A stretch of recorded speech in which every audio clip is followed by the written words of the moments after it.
ভাবুন, এক রাতেই বদলে গেল পুরো মধ্যপ্রাচ্যের ইতিহাস। আকাশ কাঁপিয়ে নেমে এলো এক অদৃশ্য শিকারী, আমেরিকার তৈরি F-22 র্যাপটর। সে ভয়ঙ্কর যুদ্ধ বিমান যেটা সাধারণত শত্রুর চোখে ধরা দেয় না।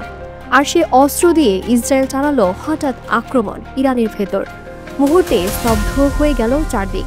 র্যাপটরকে একসময় বলা হতো আকাশের দানব। শব্দের দ্বিগুণ গতিতে উঠতে পারে, একসাথে বহু টার্গেট লক করে ফেলতে পারে, আর শত্রুর রাডারে ধরা পড়া প্রায় অসম্ভব। জাতিসংঘের নিয়ম অনুযায়ী এই বিমান শুধু আমেরিকায় ব্যবহার করতে পারবে, তাই ইরানের হাতে তখন এর বিরুদ্ধে দাঁড়ানোর মতো কোনো প্রতিরক্ষা ছিল না।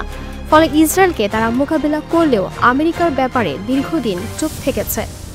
কিন্তু কয়েক সপ্তাহ আগে ইরান এমন এক ঘোষণা দিল যাতে কেঁপে উঠল গোটা বিশ্ব। তারা দাবি করল নিজেদের তৈরি নতুন যুদ্ধ বিমান F-22 র্যাপটরকেও টার্গেট করতে সক্ষম। প্রথমে অনেকে ভেবেছিল এটা নিছক রাজনৈতিক প্রচারণা, কিন্তু যখন ইরান আকাশে প্রকাশ্যে শো অফ করলো তখন বিশেষজ্ঞদের চোখ কপালে উঠে গেল।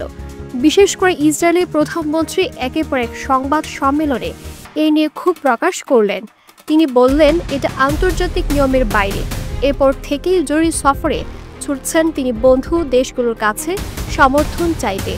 কারণ একসময় অজেয় ভাবা র্যাপটরকেই যদি টার্গেট করতে পারে ইরান, তবে মধ্যপ্রাচ্যের আকাশে শক্তির ভারসাম্য আমূল বদলে যাবে। প্রশ্ন উঠল, হঠাৎ করে ইরান কিভাবে এমন প্রযুক্তি পেল? কেউ বলছে হয়তো রাশিয়া বা চীনের গোপন সহযোগিতা আছে, আবার কেউ মনে করছে তারা হয়তো নিজেদের মিসাইল প্রযুক্তিকে ফাইটার জেটের সঙ্গে মিশিয়েছে।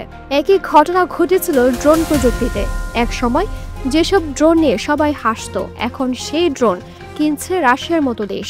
আর তাদের মিসাইল, যা একসময় উপহাসের পাত্র ছিল, আজ আমেরিকার নৌবহর পর্যন্ত হিসাব কষে চলে। ইরানের দাবি নতুন জেট শুধু রাডার এড়িয়ে চলতে পারে না, বরং আছে অটোমেটিক টার্গেটিং সিস্টেম। এমন সেন্সর ব্যবহার করা হয়েছে যা 47 কিলোমিটার দূরের শত্রুকেও শনাক্ত করতে সক্ষম। যদি সত্যি ইরান F-22 র্যাপটরের মোকাবেলা করতে সক্ষম হয়, তাহলে শুধু আমেরিকা বা ইসরায়েল নয়, পুরো বিশ্বের সামরিক ভারসাম্য কেঁপে উঠবে। রাশিয়া, চীন, এমনকি উত্তর কোরিয়ার মতো দেশও চাইবে এই প্রযুক্তি নিজেদের হাতে নিতে।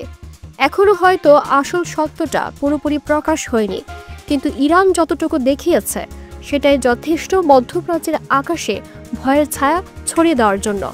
একসময় যে আকাশ আমেরিকা ও ইসরায়েল নিজেদের দখলে ভেবেছিল, সেখানে ইরান হঠাৎ করে উঠে এসেছে এক অপ্রতিরোধ্য ফাইটার জেটের দাবিদার হয়ে।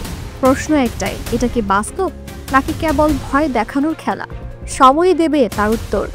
দিল বাতন্নি, ভোরের আকাশ।